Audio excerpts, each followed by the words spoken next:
조선 왕조 500년 역사상 왕의 칭호인 나종, 종을 받지 못하고 쫓겨난 왕이 딱 2명 있습니다. 한 명은 희대의 폭군 연산군이고 다른 한 명은 오늘 우리가 만날 광해군입니다. 우리는 흔히 광해군을 비운의 왕 혹은 시대를 앞선 외교 천재라고 부릅니다. 하지만 그의 삶을 한꺼풀만 벗겨보면 그 안에는 지독한 콤플렉스와 생존 본능, 그리고 아버지에게 인정받지 못한 아들의 서러운 눈물이 고여 있습니다. 임진왜란의 영웅에서 하루아침에 폐위된 페류나로. 도대체 무엇이 그를 그토록 극단적인 삶으로 몰아넣었을까요? 미친왕인가? 아니면 불운한 천재인가? 광해군이 마셔야 했던 독배의 진실, 지금부터 역사 탐정이 추적합니다. 이야기의 시작은 1592년 조선 땅을 피로 물들인 임진왜란 발발 직전으로 거슬러 올라갑니다. 당시 조선의 왕은 선조였습니다. 선조는 조선 건국 이래 최초의 반계, 즉 왕의 직계 아들이 아닌 후궁의 자손이나 친척 출신으로 왕위에 오른 인물이었습니다. 그래서였을까요? 선조는 평생 자신의 정통성에 대한 콤플렉스에 시달렸습니다. 나는 적장자가 아니다. 나는 핏줄이 약하다. 이 불안감은 훗날 아들 광해군을 옥죄는 거대한 비극의 씨앗이 됩니다. 당시 선조에게는 정실 부인인 의인왕후에게서 낳은 아들이 없었습니다. 대신 후궁들에게서 낳은 서자들만 줄줄이 있었죠. 그중 첫째인 임해군은 성격이 포악했고 둘째인 광해군은 총명했습니다. 상식적으로라면 총명한 광해군을 세자로 책봉해 나라의 기틀을 다져야 했습니다. 하지만 선조는 차일피일 미뤘습니다. 이유는 단 하나, 자신이 서자 출신이라는 콤플렉스 때문에 다음 왕만큼은 반드시 정실 부인이 낳은 적자에게 물려주고 싶다는 똥고집 때문이었습니다. 하지만 역사는 선조의 바람대로 흘러가지 않았습니다. 1592년 4월 부산 앞바다를 새까맣게 뒤덮은 일본군이 파죽지세로 한양을 향해 쳐들어옵니다. 평화에 젖어있던 조선은 속수무책으로 무너졌습니다. 신립 장군의 정예 부대가 탕금대에서 전멸했다는 소식이 전해지자 선조는 충격적인 결단을 내립니다. 한양을 버리고 몽진, 피란을 가겠다. 백성을 버리고 도망가는 왕. 한양의 백성들은 분노하여 궁궐에 불을 질렀습니다. 다급해진 선조는 피란길에 오르기 직전 급하게 세자를 책봉합니다. 나라가 망할지도 모르는 상황에서 혹시 왕인 자신이 잡히거나 죽더라도 왕조를 이어갈 대타가 필요했기 때문입니다. 그렇게 등 떠밀리듯 세자 자리에 오른 사람이 바로 18살의 광해군이었습니다. 축복받은 세자 책봉식이 아니었습니다. 죽으러 가는 길에 씌워준 가시관이나 다름없었습니다. 선조는 의주로 도망치면서 광해군에게 기가 막힌 명령을 내립니다. 나는 국경 근처로 갈 테니 너는 조선의 남아 조정의 일부를 이끌고 외적과 싸워라. 이것이 바로 분조, 즉 조정을 둘로 나눈다는 뜻입니다. 쉽게 말해 아버지는 살 길을 찾아 도망가고 갓 세자가 된 아들에게는 전쟁터 한복판에 남아 총알바지가 되라고 한 것입니다. 하지만 여기서 반전이 일어납니다. 온실 속의 화초일 줄 알았던 광해군이 전쟁터에서 놀라운 리더십을 발휘하기 시작한 겁니다. 그는 비단을 벗어 던지고 남루한 옷을 입은 채 거친 주먹밥을 먹으며 전장을 누볐습니다. 강원도, 함경도, 전라도를 돌며 흩어진 군사를 모으고 의병장들을 만나 그들의 손을 잡고 격려했습니다. 왕실은 너희를 버리지 않았다. 내가 여기 있다. 싸우자. 왕세자가 직접 전선에 나타났다는 사실 하나만으로도 의병들의 사기는 하늘을 찔렀습니다. 백성들은 도망간 선조 대신 목숨 걸고 자신들을 지키는 광해군을 보며 눈물을 흘렸습니다. 진짜 우리 왕은 저기 계신다. 광해군은 그렇게 임진왜란이라는 지옥불 속에서 준비된 군주로 다시 태어났습니다. 전쟁은 7년 만에 끝났습니다. 나라는 폐허가 되었지만 광해군의 인기는 하늘 높은 줄 모르고 치솟았습니다. 명나라 장수들조차 조선의 세자는 영웅이다라고 칭송할 정도였으니까요. 자, 아들이 이렇게 훌륭하게 자랐으니 아버지 선조는 얼마나 기뻤을까요? 아니요. 선조는 기쁘지 않았습니다. 오히려 두려웠고 질투했습니다. 권력은 부자지간에도 나눌 수 없다고 했던가요? 무능한 왕 선조에게 전쟁 영웅 광해군은 더 이상 아들이 아니라 자신의 왕좌를 위협하는 가장 강력한 정적이었습니다. 이때부터 선조의 유치하고도 잔인한 광해군 괴롭히기가 시작됩니다. 선조는 틈만 나면 왕위를 세자에게 물려주고 나는 물러나겠다라며 선의소동을 벌였습니다. 이건 진심이 아니었습니다. 너희들이 나를 왕으로 인정하는지 아니면 저 놈한테 붙을 건지 보겠다는 협박이었습니다. 그럴 때마다 광해군은 어떻게 해야 했을까요? 감사합니다. 아버지 하고 받았을까요? 천만에요. 그 순간 역적으로 몰려 죽습니다. 광해군은 엄동설 안에 돗자리 하나 깔고 궁궐 마당에 엎드려 이마가 깨져 피가 흐를 때까지 빌어야 했습니다. 전하, 제발 거두어 주시옵소서. 저는 아직 부족합니다. 죽어 마땅합니다. 전쟁터에서 적의 칼날도 두려워하지 않았던 영웅이 아버지의 의심 앞에서는 죄인처럼 벌벌 떨어야 했습니다. 이런 쇼가 한두 번도 아니고 무려 15번이나 반복되었습니다. 이 과정에서 광해군의 마음속엔 무엇이 남았을까요? 아버지에 대한 존경심? 아니면 언제 버려질지 모른다는 지독한 공포와 배신감이었을까요? 설상가상으로 전쟁이 끝나고 의인왕후가 죽자 51세의 선조는 19세의 어린 신부를 새 중전으로 맞이합니다. 바로 임목대비입니다. 그리고 덜컥 아들을 낳습니다. 영창대군입니다. 선조가 그토록 기다렸던 적통대군이 광해군의 나이 30이 넘어서 태어난 것입니다. 조정의 분위기는 순식간에 얼어붙었습니다. 신하들의 눈동자가 흔들렸습니다. 이제 쇠자는 끈떨어진 년이다. 진짜 적자가 태어났다. 선조는 어린 영창대군을 무릎에 앉히고 광해군이 들어와도 본체만 체했습니다. 심지어 명나라의 세자 책봉고명을 요청했을 때도 명나라는 장자가 아닌 차남이라는 이유로 광해군의 승인을 계속 거부했습니다. 안으로는 아버지의 학대와 적자 동생의 위협, 밖으로는 명나라의 인정 거부. 광해군은 사면초가에 몰렸습니다. 매일 밤 자객이 들지 않을까 방문을 걸어 잠그고 뜬 눈으로 밤을 지새웠을 세자 시절. 그는 밥상에 올라온 음식조차 독이 들었을까 봐 함부로 먹지 못했습니다. 그때 광해군은 뼈저리게 깨달았을 겁니다. 힘이 없으면 죽는다. 내가 살기 위해서는 착한 아들 따위는 필요 없다. 왕이 되어야 한다. 무슨 수를 써서라도. 이때 형성된 트라우마는 훗날 그가 왕이 된 후 자신의 왕권을 위협하는 싹을 모조리 잘라버리는 잔혹한 숙청의 원동력이 됩니다. 우리가 아는 폭군 광해의 얼굴은 사실 비겁한 아버지 선조가 만들어낸 괴물이었을지도 모름. 1608년 마침내 선조가 떡을 먹다 체하여 갑작스럽게 승하합니다. 유언조차 제대로 남기지 못한 죽음. 궁궐에는 팽팽한 긴장감이 감돌았습니다. 아직 갓난아기인 영창대군을 지지하는 소복파와 세자 광해군을 지지하는 대북파의 눈치 싸움. 하지만 준비된 자는 광해군이었습니다.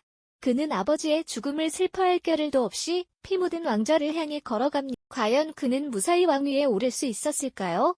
그리고 왕이 된 그를 기다리고 있는 것은 꽃길이었을까요? 아니면 또 다른 가시밭길이었을까요? 임진왜란의 영웅에서 의심병 환자가 되어버린 광해군의 진짜 비극은 이제부터 시작입니다. 1608년 선조가 승하하고 광해군이 조선의 제15대 왕으로 등극합니다. 장장 16년. 세자 시절 내내 아버지의 의심과 냉대를 견뎌내고 마침내 쟁취한 승리였습니다. 보통의 왕이었다면 이제 고생 끝, 행복 시작을 외쳤을 겁니다. 하지만 광해군에게 왕좌는 안락이자가 아니라 방석 밑에 가시가 돋친 전기의자나 다름없었습니다. 즉위하자마자 날아온 첫 번째 소식부터가 불길했습니다. 명나라에 새 왕이 즉위했으니 승인해달라고 사신을 보냈는데 명나라가 또다시 퇴짜를 놓은 것입니다. 이유는 지겨울 정도로 똑같았습니다. 형 임해군이 살아있는데 왜 동생이 왕을 하는가?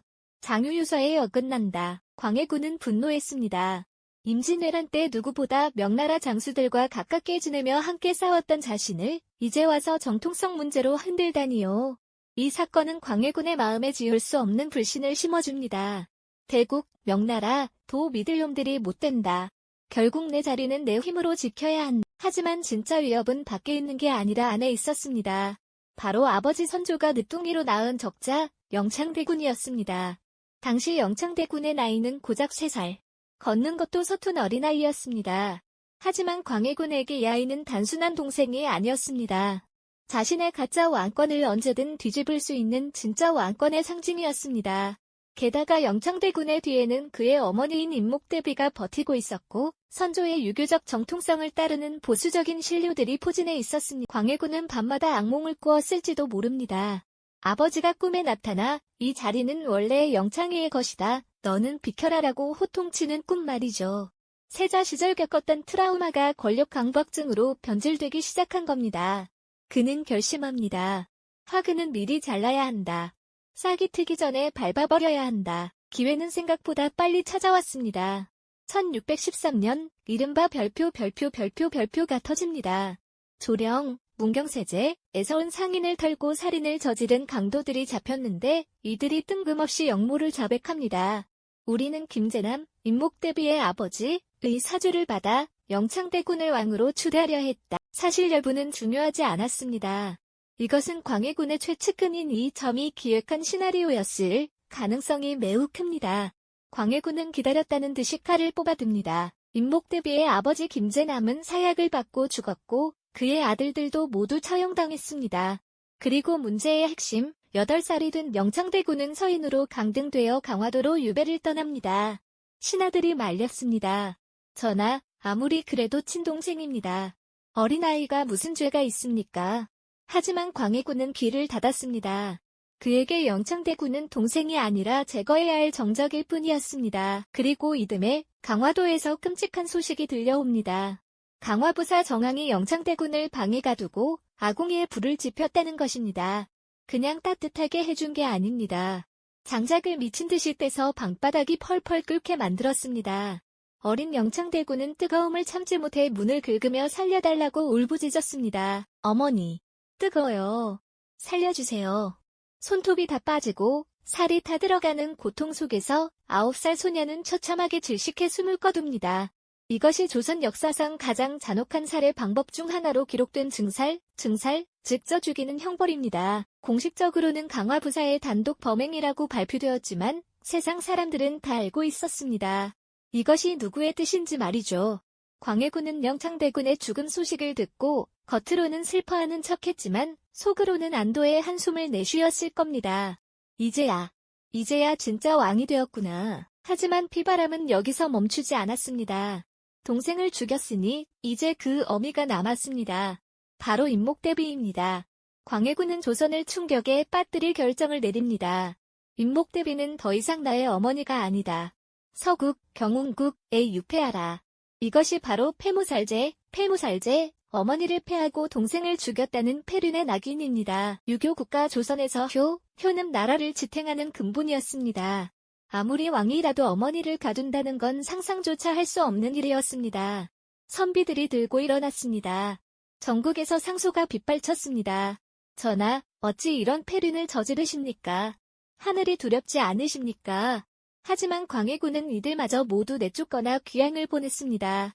그의 곁에는 이제 그의 입맛에 맞는 간신들, 그리고 그의 공포 정치에 침묵하는 자들만 남았습니다. 우리는 여기서 탐정의 시선으로 질문을 던져야 합니다. 광해군은 왜 이렇게까지 무리수를 뒀을까요? 그는 정말 미치광이 폭군이었을까요? 어쩌면 그는 선택을 했던 것일지도 모릅니다. 도덕적인 왕이 되어 언제 쫓겨날지 모르는 불안 속에 사느니 욕을 좀 먹더라도 잔혹한 독재자가 되어 확실한 내 세상을 만들겠다는 선택. 그에게 왕권은 타협의 대상이 아니라 피로 지켜내야 하는 생존의 수단이었습니다. 그렇게 내부의 적들을 모조리 숙청한 광해군. 이제 궁궐 안에는 그의 숨소리만 가득했습니다. 아무도 그에게 아니되옵니다 라고 말하지 못했습니다.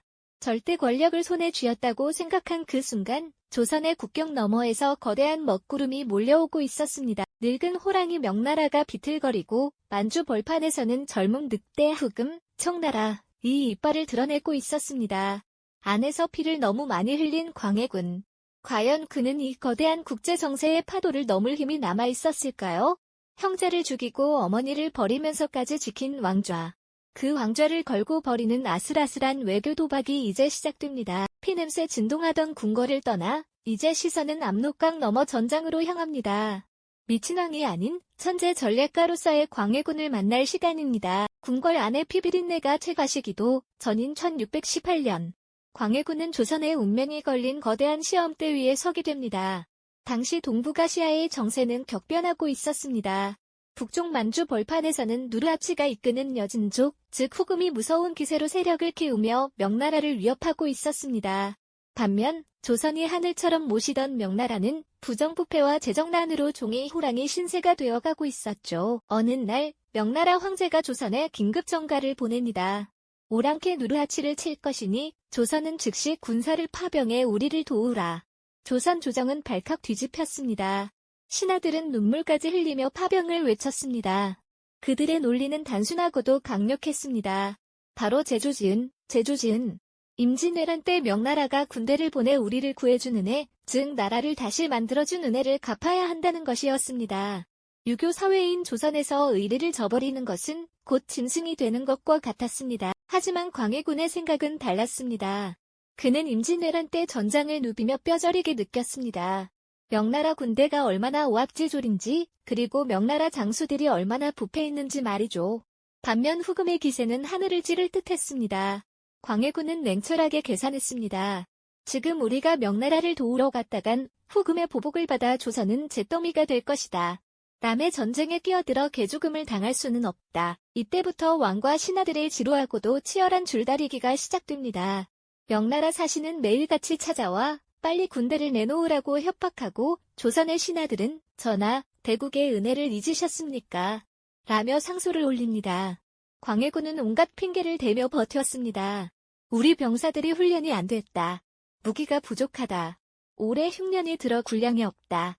그는 욕을 먹어가면서도 파병을 미루고 또 미뤘습니다. 1년, 2년. 단 한 명의 조선 청년이라도 사지로 내몰지 않기 위한 왕의 고독한 버티기였습니다. 하지만 명나라의 압박은 한계에 다다랐습니다. 더 이상 버티다간 명나라가 조선을 먼저 칠 기세였습니다. 결국 1619년 광해군은 파병을 결정합니다. 1만 3천 명의 조선군이 압록강을 건너게 된 것입니다. 여기서 광해군의 천재적인 용병술, 아니 별표에 가까운 전략이 등장합니다. 보통 전쟁에 나가는 장수라면 용맹한 무장을 뽑아야겠죠. 그런데 광해군은 총사령관으로 강옥립이라는 인물을 임명합니다.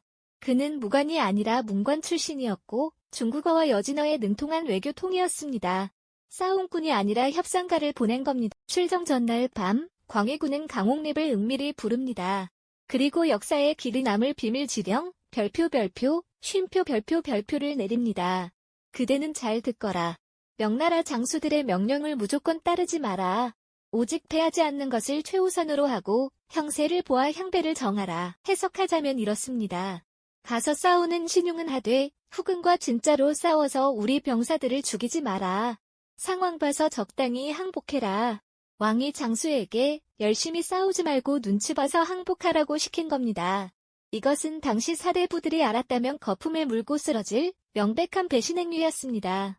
하지만 광해군에게는 명나라에 대한 의리보다 내 백성의 목숨과 조선의 안위가 더 중요했습니다. 결국 우려는 현실이 되었습니다. 명연합군은 사르우 전투에서 후금의 기병대에게 처참하게 박살이 납니다. 명나라 군대는 전멸하다시피 했죠. 이때 강옥립은 광해군의 밀지대로 움직입니다. 남은 조선군을 이끌고 후금의 진영으로 들어가 투항합니다. 그리고 후금의 왕 누르하치에게 이렇게 말합니다. 우리는 너희와 싸울 생각이 없었다. 명나라가 시켜서 억지로 끌려왔을 뿐이다. 우리 왕께서도 너희와 원수 지고 싶지 않아 하신다. 그리고 가져온 문서를 보여주며 오해를 풉니다. 결과는 어땠을까요? 후금은 조선군 포로들을 죽이지 않고 돌려보냈으며 이후 조선을 침략하지 않았습니다. 광해군의 이중 플레이가 조선을 전쟁에 참화해서 구해낸 것입니다. 오늘날 우리는 이것을 중립외교 혹은 별표라고 부르며 높이 평가합니다. 강대국 사이에서 생존을 도모해야 하는 약소국의 비애이자 최고의 생존 전략이었던 셈이죠. 하지만 역사의 평가는 냉혹했습니다. 나라를 구했음에도 불구하고 광해군은 궁지로 몰렸습니다. 조정의 대신들에게 강옥립의 투항은 씻을 수 없는 지옥이자 배신이었습니다. 전하, 강옥립의 목을 베고 그의 가족들을 처벌하소서. 오랑캐에게 무릎을 꿇다니요. 광해군은 이들의 주장을 묵살했습니다. 오히려 옥에 갇힌 강옥립의 가족들을 몰래 보살펴 주었습니다. 이 사건을 계기로 광해군은 정치적으로 완벽하게 고립됩니다. 서인은 물론이고 남인, 심지어 그를 지지했던 대북파 내에서조차 왕이 오랑캐와 내통했다며 수군거렸습니다. 그는 옳았지만 외로웠습니다. 자신의 뜻을 이해해주는 신하는 한 명도 없었고 모두가 명불륜에 취해 명나라 만세를 외치고 있었습니다. 왕은 현실을 보고 있는데 신하들은 꿈을 꾸고 있었던 겁니다. 광해군은 밤마다 술을 마시며 탄식했을지 모릅니다. 내 백성을 살리는 것이 왕의 도리가 아닌가? 저들은 왜 죽어버린 명나라 황제에게 절을 하며 산 사람을 죽이려 드는가? 탁월한 외교 감각을 가졌으나 소통에는 실패했던 군주. 그는 자신이 쳐놓은 그물에 서서히 옥죄어들고 있었습니다. 그리고 어둠 속에서 칼을 가는 자들이 있었습니다. 페모살제라는 페륜의 명분 위에 명나라를 배신했다는 정치적 명분까지 더해졌습니다. 이제 반정을 꿈꾸는 자들에게 광해군은 제거해야 할 완벽한 명분이 된 것입니다. 1623년의 봄이 다가오고 있었습니다. 광해군의 시대가 저물어가는 소리가 들리십니까? 그가 지키려 했던 조선은 그를 버릴 준비를 마쳤습니다. 가장 똑똑했지만 가장 어리석게 쫓겨난 왕의 마지막 순간이 다가옵니다. 1623년 3월 12일 늦은 밤. 창덕궁의 후원은 고요했지만 궁궐 밖 홍제원에는 수천 명의 군사들이 숨을 죽인 채 칼을 갈고 있었습니다. 서인 세력의 김류와 이귀가 주도하고 능량군, 훗날 인조, 이 앞장선 쿠데타군이었습니다. 이들의 명분은 단 하나. 폐륜을 저지르고 오랑캐와 내통한 홍군, 어리석은 왕을 몰아내자. 바로 별표의 서막이었습니다. 그 시각 광해군은 무엇을 하고 있었을까요? 야사에 따르면 그는 술에 취해 잠들어 있었다고 합니다. 심지어 반정군이 궁궐담을 넘고 불을 질러 연기가 치솟는 순간에도 그는 상황 파악을 못했습니다. 내관이 다급하게 반란이 일어났습니다. 라고 알리자 광해군은 믿을 수 없다는 듯 물었다고 합니다. 누가? 이괄이냐? 자신이 믿었던 무장들의 배신은 상상도 못했던 것이죠. 하지만 들이닥친 것은 그가 무시하고 핍박했던 서인 세력들이었습니다. 광해군은 허겁지겁 궁궐 뒷담을 넘어 민가로 도망쳤지만 결국 붙잡히고 맙니다. 그리고 끌려간 곳은 다름 아닌 경운국, 자신이 10년 동안 유폐시켰던 어머니 임목대비의 앞이었습니다. 운명의 장난치고는 너무나 가혹하지 않습니까? 자신이 가뒀던 어머니의 앞에 무릎 꿇려진 아들. 임목대비는 광해군을 보며 피를 토하듯 소리쳤습니다. 저 짐승만도 못한 놈의 목을 당장 베어라. 내 아들 영창을 죽인 원수를 내 손으로 갚겠다. 하지만 반정 주체들은 광해군을 죽이지는 않았습니다. 왕을 죽이는 것은 정치적 부담이 컸기 때문이죠. 대신 그를 왕의 자리에서 끌어내려 즉 평범한 왕자로 강등시키고 강화도로 유배를 보냅니다. 이때 발표된 광해군의 죄목은 무려 36가지. 그중 핵심은 두 가지였습니다. 첫째, 어머니를 가두고 동생을 죽인 폐륜. 둘째, 명나라를 배신하고 오랑캐, 후금과 내통한 배은망덕.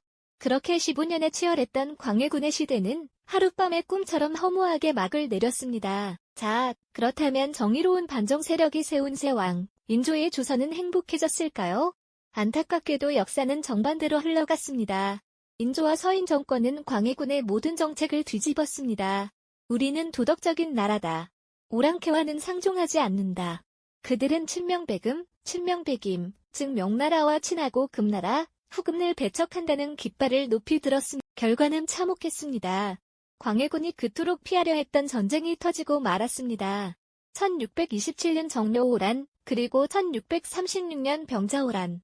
압록강을 건너온 청나라, 후금의 말발굽 아래 조선 강토는 짓밟혔고 수십만 백성이 포로로 끌려갔습니다. 그리고 1637년 1월 삼전도. 인조는 청나라 황제 홍타이제 앞에 나가 3번 절하고 9번 머리를 조아리는 치욕적인 항복의식을 치러야 했습니다. 광해군이 욕을 먹어가며 지켰던 실리 외교가 무너진 자리에 남은 것은 도덕적 명분이라는 껍데기와 백성들의 피눈물뿐이었습니다. 한편 쫓겨난 광해군의 삶은 어땠을까요? 그는 강화도를 거쳐 머나먼 땅 제주도로 유배지를 옮기게 됩니다. 그의 유배 생활은 무려 18년이나 이어졌습니다. 그 긴 세월 동안 그의 가족들은 모두 비참하게 죽었습니다. 폐쇄자가 된 아들은 땅굴을 파고 탈출하려다 실패해 자결을 강요받았고 며느리와 부인, 패비 유씨, 또 화병과 절망 속에 스스로 목숨을 끊었습니다. 홀로 남겨진 늙은 제주도에서의 생활은 처량하기 그지없었습니다. 기록에 따르면 그를 감시하던 별장이나 시중 드는 나인들조차 광해군을 대놓고 무시했다고 합니다. 한 번은 나인이 광해군에게 영감, 밥 좀 빨리 드시오. 나도 밥 좀 먹게라며 핀잔을 주었다는 이야기도 전해집니다. 왕년의 절대 군주가 계집종에게 영감 소리를 듣는 신세가 된 것입니다. 보통 사람이라면 수치심을 이기지 못해 혀를 깨물거나 화병으로 죽었을 겁니다. 하지만 기이하게도 광해군은 꿋꿋하게 살았습니다. 가족이 다 죽고 모멸을 당하면서도 밥을 꼬박꼬박 챙겨 먹으며 질긴 목숨을 이어갔습니다.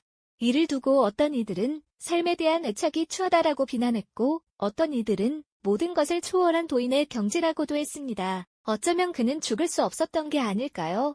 자신을 쫓아낸 인조와 서인 정권이 나라를 어떻게 말아먹는지 똑똑히 지켜보겠다는 오기, 혹은 내 외교가 틀리지 않았음을 역사가 증명해줄 때까지 기다리겠다는 집념이 그를 살게 했을지도 모릅니다. 병자호란의 소식이 제주도까지 전해졌을 때 광해군은 무슨 생각을 했을까요? 청나라 황제에게 머리를 박는 인조의 소식을 들으며 통쾌했을까요? 아니면 내가 그렇게 막으려 했던 재앙이 결국 닥쳤구나 하며 피눈물을 흘렸을까요? 아마도 후자였을 겁니다. 그 역시 왕위기 이전의 조선을 사랑했던 한 인간이었으니까요. 1641년 광해군은 제주도에서 67세를 일기로 파란만장한 생을 마감합니다. 그가 죽기 직전 남긴 유언은 짤막했습니다. 어머니, 생모공빈 김씨의 발치에 묻히고 싶다. 왕의 능이 아니라 그저 어머니가 그리운 아들로서 돌아가고 싶다는 소박한 소원이었습니다. 이야기를 마치며 우리는 광해군이라는 거울을 통해 군주의 자격을 묻게 됩니다. 여기 두 명의 왕이 있습니다. 한 명은 도덕적으로는 비난받아 마땅한 페르나였으나 외교적 통찰력으로 전쟁을 막고 백성을 지키려 했던 왕, 광해군. 다른 한 명은 효화을이라는 도덕적 명분은 완벽했으나 무능한 판단으로 나라를 전쟁의 구렁텅이에 몰아넣은 왕, 인조. 만약 여러분이 당시 조선의 백성이었다면 누구를 왕으로 섬기시겠습니까? 착하지만 무능한 리더인가? 악하지만 유능한 리더인가? 이 질문은 수백 년이 지난 오늘날 혼란스러운 국제 정세 속에 놓인 대한민국에도 여전히 유효한 질문입니다. 미친 왕 혹은 비운의 전략가. 그 어떤 이름으로 불리든 광해군은 시대를 너무 앞서 태어난 고독한 이단아였음이 분명합니다. 긴 시간 동안 광해군의 일대기를 함께 추적해주셔서 감사합니다. 역사의 행간을 읽는 남자, 역사탐정이었습니다. 에필로그 멘트, 오늘 광해군의 마지막 이야기 어떠셨습니까? 역사는 승자의 기록이라지만 때로는 패자의 침묵이 더 큰 울림을 주기도 합니다. 여러분이 생각하는 진정한 리더십은 무엇인지 댓글로 남겨주십시오. 구독과 좋아요는 잊혀진 역사를 발굴하는 데 큰 힘이 됩니다. 다음 시간에 뵙겠습니다.